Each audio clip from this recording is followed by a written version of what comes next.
Hello everyone, my name is Pixlriffs and I can't wave at you, so I'm just gonna do this. It's my emerald ore, you can't have it. Welcome back to the 22W13 one block at a time snapshot. I know, we're still doing this. It's really weird, but I have made a couple of small discoveries in between the last episode and this one, namely that my blacksmith is now no longer just trading me cactus, he's also going to trade me a couple of resource blocks, both iron and I believe a gold block when he cycles through to that one. Yes, these are now on the table, which is very exciting to me, and I'm also kind of curious if I can sell the iron block back to him, because obviously they typically sell you things like bells, which I think is probably where the gold is coming from, because I don't think blacksmiths normally trade in gold tools.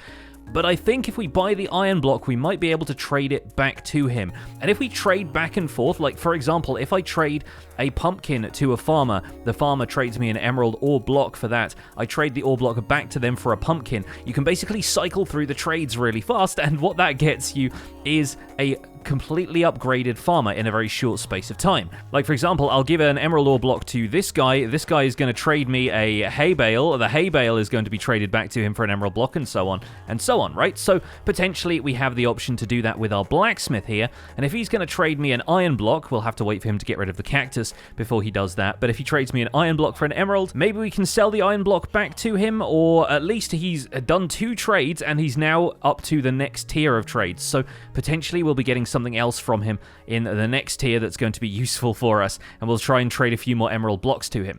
In the meantime though, we have the option of now throwing this onto a crafting table, and the problem now is that I've thrown that and I don't really have the stuff to mine it with, so bear with me for a second here. If we throw it onto an empty crafting table, yeah, there we go, probably a little bit better to do that, because the crafting table here already had all of this stuff around it that I arranged for a screenshot I never ended up using, and it's going to take a lot of breaking for me to acquire this block exclusively punching it using my hands. But we can get it back that way, I believe. I don't think there is any block in the game that is unobtainable by breaking it with your hands.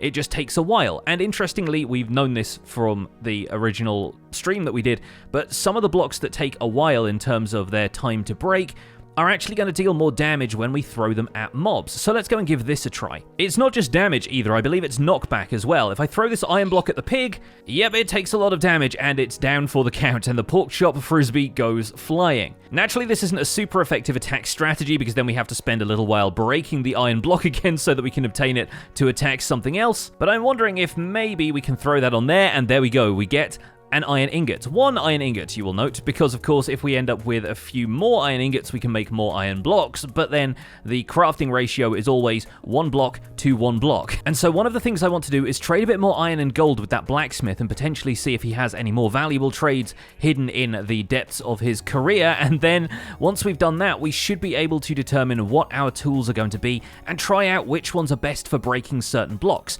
because gold tools have the advantage of being faster and durability no longer really matters when any tool that we use breaks after 1 use. I think we are going to have to expand our pumpkin farm if we want to fuel the amount of trading that I want to do here, so we'll maybe end up making a hoe, even though the hoe is going to break after 1 use. We can make a few out of wood probably, so they're a little cheaper. And in the meantime, the chickens have laid so many eggs around here on the landscape that I've basically just started piling them up. If we just collect a few eggs and we just place them all in a tall tower like this, and then we can just break the bottom one, we get 1 egg back, but the 3 above, all of the item entities disappear because it doesn't have any kind of mechanic for them to fall down or anything. So in situations like this, where 1 chicken has laid enough eggs to fill basically this entire cave, all I need to do is stack them all on here, and the chicken is probably going to escape and continue laying eggs like a menace elsewhere on the landscape, but all I need to do is break this bottom one, and all of the other eggs should go away. I don't think they're necessarily going to cause lag if they do this, but I think it's probably a good idea to tidy up every so often. And if nothing else, we can throw the eggs like frisbees if we want to. Now, let's get back to our farm here.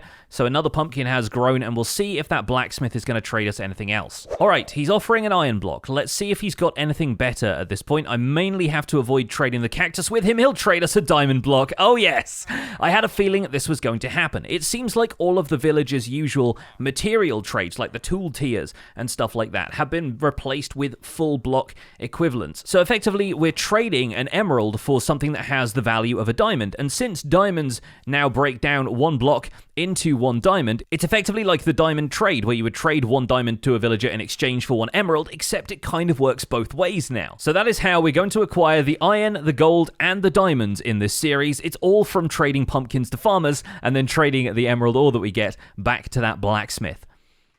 So that gives me a very good excuse to recruit a couple more blacksmiths. And you know what? I think we'll do that using this iron ingot that I've just been able to grab, because we can make ourselves a smithing table with 2 iron ingots and 4 wood planks. We're going to do the crafting for this the other way, though, because there is actually a secondary way that you can use the crafting table mechanics where you throw items onto the crafting table. You can do it in reverse by throwing the crafting table onto the items. Let me grab all of these spruce planks, and then I'll be able to demonstrate. This is something else that we discovered on stream. I ended up noticing it when somebody threw a crafting table against 3 of the stone blocks in a stone shore biome, and they all turned into slabs. What we can do is grab this. We'll stand directly in the center of this, and the shaped crafting recipes still kind of apply, so we have to take into account which direction we're facing when we do this. But I'm going to look up a little bit. I'm going to look down ever so slightly, throw the crafting table up so it has a bit of momentum in that direction, and it turns into 6 smithing tables, which we should now be able to distribute amongst the remaining population of this village. I think the goal for this session is going to be to set up a trading hall where we can nice and easily trade the pumpkins to these folks for emerald ore, and the emerald ore is going to be sold to these guys for precious resources. Hopefully the toolsmiths will come through with a similar set of trades for us, and then we'll be able to gather all the precious resources we need to make a decent amount of tools. Because despite the fact that the tools are going to break in one use, I think it's actually worth making them to save a little bit of time mining things like obsidian and some of the harder stuff to mine out there. So I think we'll probably end up getting a few more of these resource blocks that we can break down into things like diamonds, and something tells me in the end we're going to end up with a lot more gold. Now, we don't need all 3 of these folks to be leather workers, so I am going to break the cauldrons here. In fact, I might break all of the cauldrons, because so far the only useful thing a leather worker has traded me was a cat. Pardon me while I yeet this cauldron into the sea. Yep, there we go. Now we can hopefully have one of those guys turn into a toolsmith. We might do the same trick with the other 2 here as well. This guy is looking like he's a toolsmith now, which does mean we need to find some emerald ore in order to trade with him. And we've got a weaponsmith. We still have a couple of leather workers until they reassign their trades. Now that one of our guys over here is a toolsmith, it looks like, is he trading us white carpet? I think he is. Okay, well, we need to get him out of that early phase of his trades just in case he has anything better waiting for us. So I guess we're buying a couple of layers of white carpet from the toolsmith, like the cactus from the weaponsmith. It may just be the means to an end. We have another toolsmith over here as well. The leather worker has decided to give up his previous profession, and hopefully we can end up with a bunch of guys who will trade us all different kinds of stuff here. The following day, our friend the toolsmith is, as far as I can tell, still just trading us carpet. But I am slightly curious about whether or not any of the resource blocks that we can trade from the other guy are going to be resold back to the toolsmith. So let's give that a quick try. And I'd kind of forgotten that the cleric trades us some really interesting stuff as well. We have the opportunity for glowstone, silverfish, or redstone from one of these guys, I think. And I don't think I'm going to be taking the silverfish trade. Get away from me. But glowstone is kind of an interesting one. I don't know if we can craft this stuff down into anything. I think it's probably just going to remain as a glowstone block, but maybe we could craft some redstone lamps later. If nothing else, it'll be some fun lighting to have in my house. Weirdly, this weaponsmith seems to have dropped his iron trade now. I'm not seeing any iron coming through when he cycles through the items that he wants to trade to me. It's only ever diamonds, gold, or cactus now, which is a bit of a concern, and it means we can't trade any of that stuff to the toolsmith if he doesn't want diamonds or gold. Either way, I think we'll go with gold for now, and it looks like neither of these folks are interested, so I guess we're going to have to keep piling on the emerald ore with them. In the meantime, let's throw this down over here. Let's get ourselves another gold ingot. And you know what? I think we're going to make ourselves a gold hoe. Seems like an absurd decision, I know, but we make 4 gold hoes out of that, and it does allow us to expand our pumpkin farm over here. And once we use the hoe on the ground here, yep, unfortunately that does completely destroy the hoe. Oh well. One thing I find that I'm regretting now is getting rid of all of the water sources around here, considering that a few of those were going to hydrate a little bit more farmland. Although we could maybe find a way of moving the water around.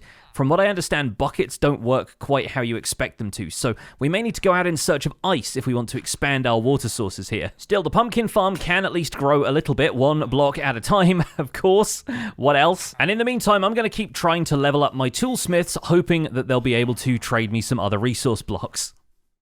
Hey folks, welcome back. I've done a live stream, and boy, do I have some stuff to show you. So I have set up a trading hall of sorts for some of the villager professions. We've got a farmer down here, we've got a toolsmith there, another toolsmith here because I ended up with 2 just from trading with a couple of them and locking in their professions. Our friend the weaponsmith is here. We also now have a cleric, one of the leather workers, a cartographer, and a stonemason, and each of these has some pretty interesting stuff. First of all, we're going to grab a bunch of pumpkins and we're going to trade those to the farmer, right? That's what we've been doing this whole time in order to get ourselves a decent amount of emerald ore right off the bat.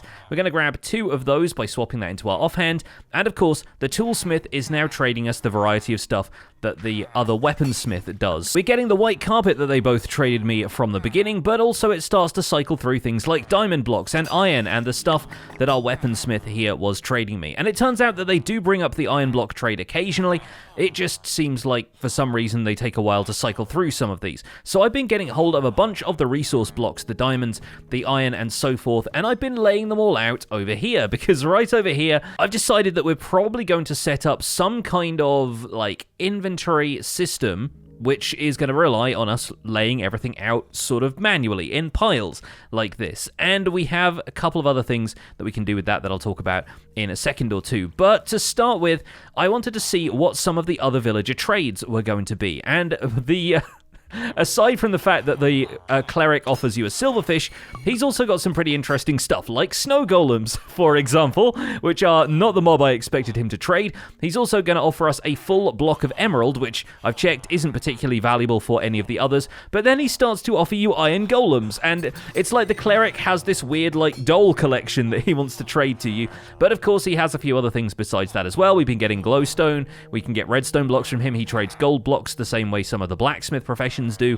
It's pretty useful having a cleric around all told, and the redstone, honestly, is something that I'm interested in checking out. He'll also trade you full blocks of lapis, so that explains why I've got a few blocks of lapis over here. And lapis is pretty useless as far as this snapshot goes, because they have removed enchanting according to the changelog, which means that, yeah, we're going to probably not do much with lapis unless we want to dye anything blue, and there are, of course, still cornflowers around for that, so the lapis is going to stay here as an aesthetic block. We do have some redstone, and of course, if you pick up the redstone block, take it to a crafting table, and craft it on there, you end up with redstone dust. And redstone dust, while it looks like a redstone dust item in your hand, actually places as the mechanical redstone dust. So instead of throwing that onto the ground like some kind of weird item entity like we've done with all of the other precious resources here, it is still possible to create redstone circuits in this snapshot, so we may end up doing that sometime in the near future. As we go further down the line, of course, I still haven't traded much with the leather worker because he still insists on giving me a cat every time, and I don't think he's got any other trades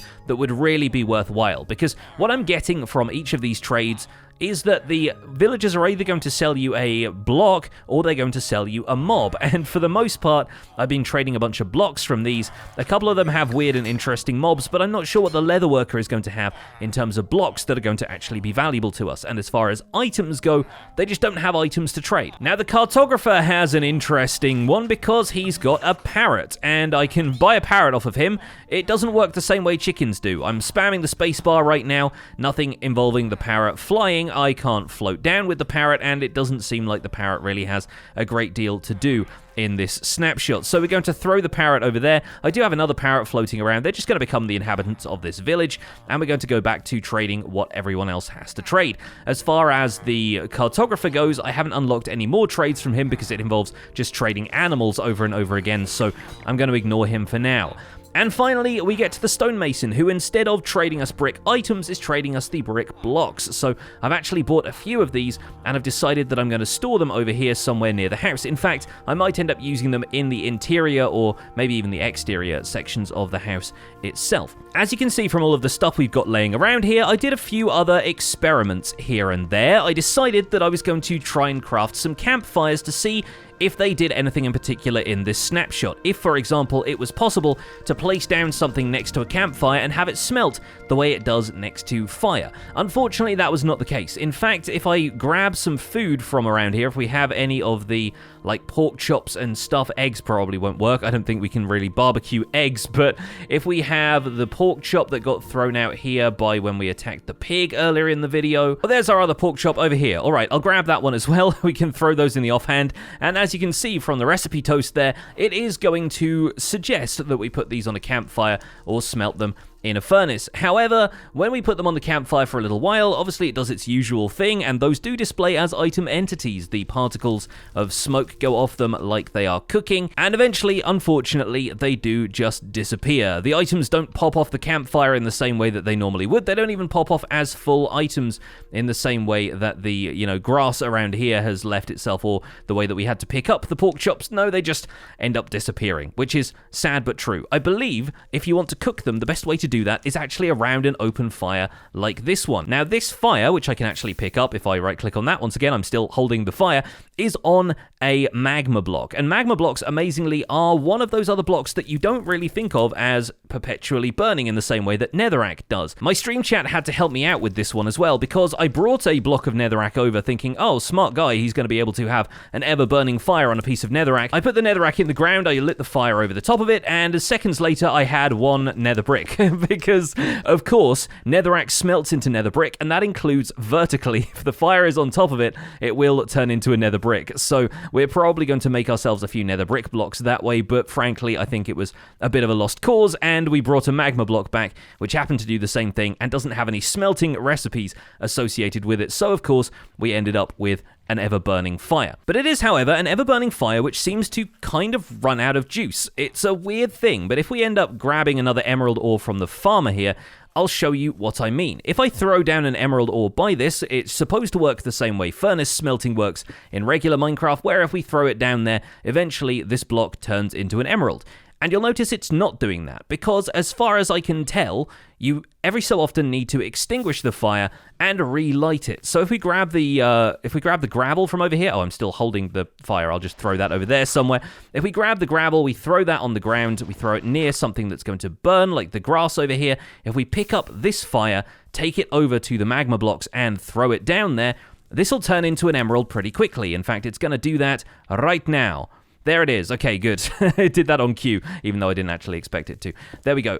So if you relight the fire every so often, it will keep burning stuff. It will keep smelting stuff around it. But after a while, as though the furnace has run out of fuel, it's not going to do that anymore. And I'm kind of not sure how long it lasts for. I haven't really tested that or anything. Despite having the magma block here for that eternal flame, it's not really going to make much of a difference, because we have to relight it every so often. Of course, I had to spend a bit of time crafting the other villager workstations. We were able to do a stone cutter, a cartography table, and the smithing table with the resources that we have here. But there are a couple of professions missing from our lineup of villagers over here that I'm not entirely certain we're going to be able to fulfill.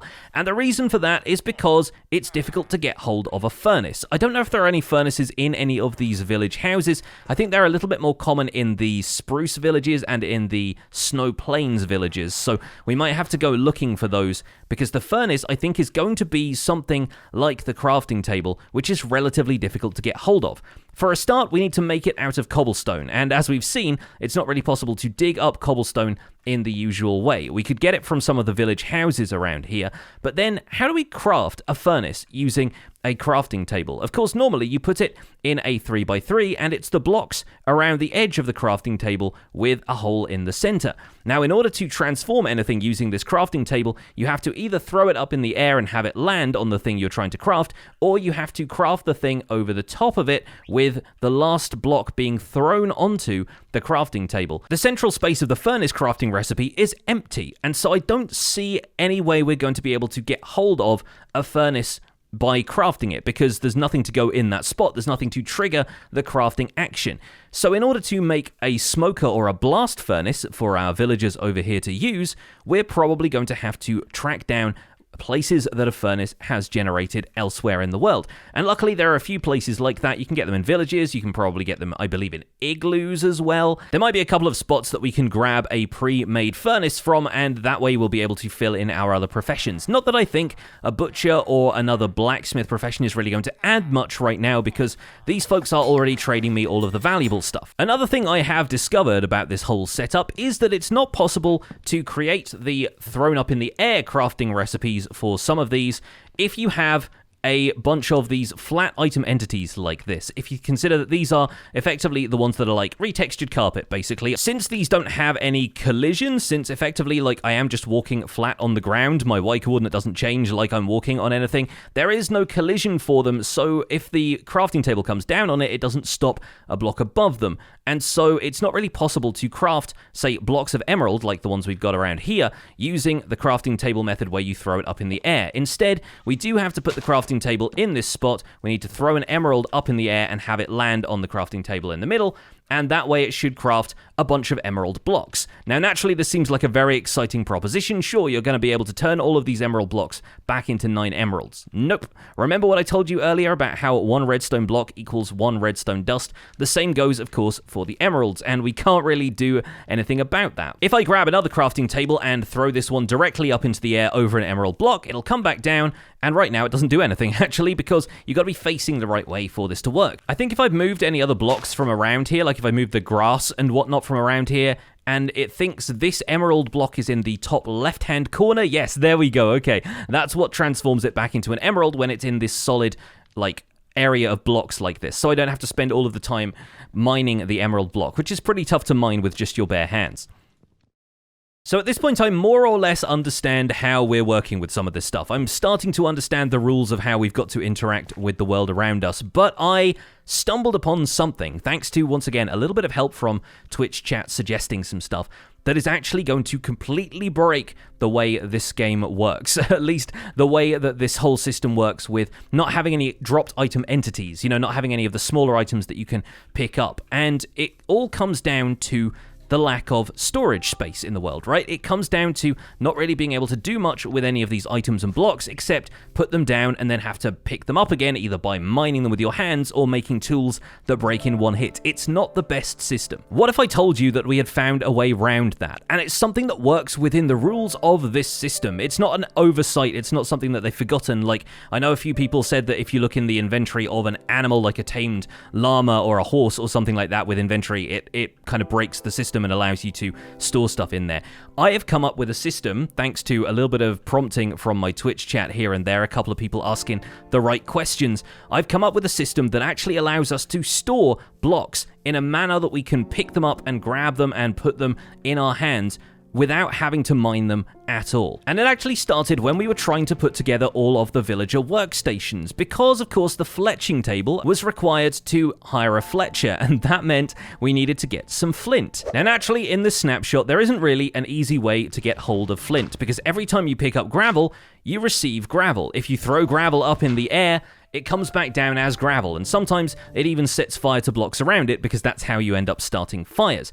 And people suggested, hey, how about we get a bunch of gravel and we drop it on a torch the way you do in regular Minecraft? And it turns out that that didn't work out either. Because if we end up dropping gravel on a torch, because it can't drop as an item entity, it just ends up occupying the same space as the torch, like it does right here. And when we did that on the stream, I was more interested in looking for flint than I was in doing anything with gravel. So at the time, it never really occurred to me what I had done. But then somebody else pointed out, hey, you just ended up storing a few blocks basically on top of a torch. And they're still occupying the same block as the torch because they don't ever fall. They're still falling item entities, and that's a mechanic they built in where if you throw stuff into the air, you can actually catch it out of the air without having to have it drop on the ground and mine it again. And effectively what we're doing is storing a bunch of blocks in a single space. So sure, this is all possible with gravel, right? We've already gotten the hang of doing that with gravel, and gravel can just fall into the same space as a torch. Well,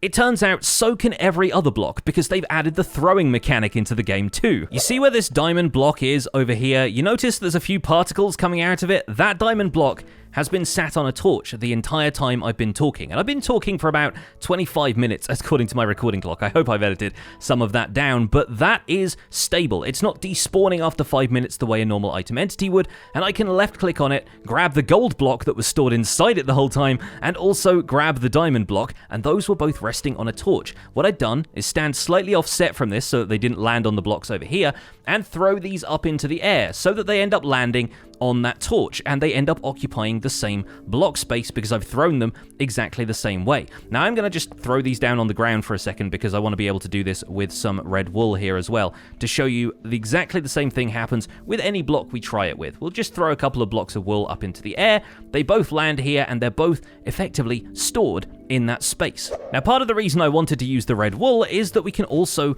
do this with carpet. So I can show you for a second, and the Wandering Trader is here, but I'm going to ignore him because it turns out the Wandering Trader doesn't buy stuff for emerald ore. He's even more useless in this snapshot than he has been previously because he doesn't even trade you anything. But that doesn't really matter to me anymore because I've just discovered how to store infinite amounts of items on top of a single piece of carpet. If we throw this pumpkin up into the air, it lands on the carpet like so. It's going to be slightly offset, but we can obviously correct that by putting a couple of guide blocks around it. We can step into it, throw another one up into the air, and they're going to Z-bash a little bit if they are slightly offset from each other, but we can store a whole bunch of blocks in the same space. And you might be wondering about entity cramming at this point. You might be thinking, well, sure, you can fit a couple of blocks on there, but what happens if you put 24 blocks in one place? They're going to entity cram you the same way that minecarts do or boats do or whatever. Nope.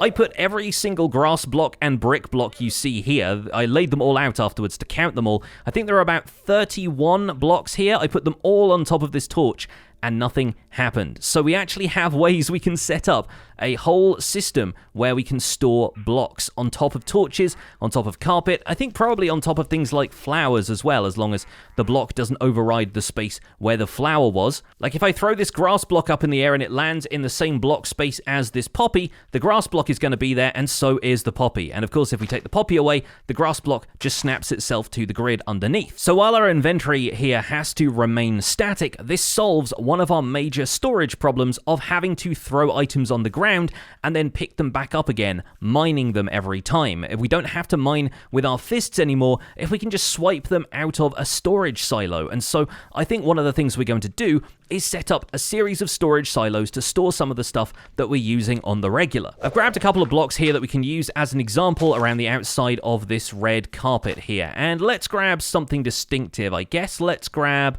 oh, I don't know. We can try this with the diamonds. I don't know if this will work. If we frisbee that towards the carpet, it should land on there. We can throw the next one in, and those two stack together. So we can throw the remainder of our diamonds in here. They all kind of align, and they start to judder a little bit. It's a little bit cursed looking, I'm not going to lie. We're going to throw a couple more diamonds in there. That's all the diamonds I've collected so far, but if we wanted to, all we need to do is swipe a couple of diamonds out of that pile, and I've got 2 diamonds here in my inventory. Diamonds aren't necessarily the best example for this, though, honestly, because they are easy enough to pick up. You just have to, break them the way you would a carpet on the ground. And so I'm still planning on keeping the precious resources like this out on display. It's also kind of fun, ostentatious. We can throw a bunch of diamonds out on the ground to show that this is all of the wealth that we have amassed so far. But let's do this with something different. Let's do this with pumpkins. And let's do it over here at our trading hall next to where the farmer hangs out. So if I want to gather a few pumpkins here, all I need to do is grab them from the farm, throw them into this little corner setup that I have going on, and the pumpkins stacked together neatly on the carpet. This time, because the pumpkins all occupy the same exact space and they've been thrown in at the exact same angle, they're not rotated or anything, there is no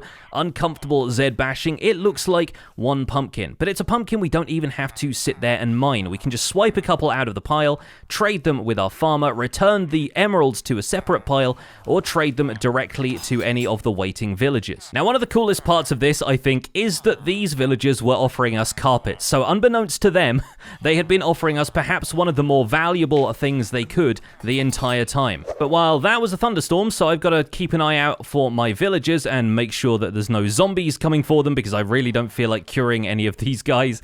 In the meantime, we have a couple of diamond blocks here that I can just casually throw into this spot. I did try this with the other resource blocks earlier and found that I wasn't quite on the diagonal and they were rebounding off of this block here, but we have some diamond blocks here that we can just grab, and if we want to, we can take these around the plains biome and clean up after any of the hostile mobs that have spawned during that thunderstorm. Or alternatively, we could use them to take out the Wandering Trader, and that's actually going to work out pretty well. We even got some leads out of that, and I don't think leads do still work. It mentions something about leads not working in the changelog because of being able to pick up mobs, and Well, it seems like the lead item itself is a bit more dangerous than I gave it credit for, but to be honest, it is kind of nice to be able to lead some animals around instead of just holding them up above your head, because blimey, it was difficult getting some of those villagers over here. Either way, folks, I think next episode we're going to work a bit more on this storage system, and then we're going to try heading to the Nether and see if we can make any headway there, because I have a feeling we're about to turn this whole thing around. And folks, that's when I'm going to turn around and say thank you so much for watching this episode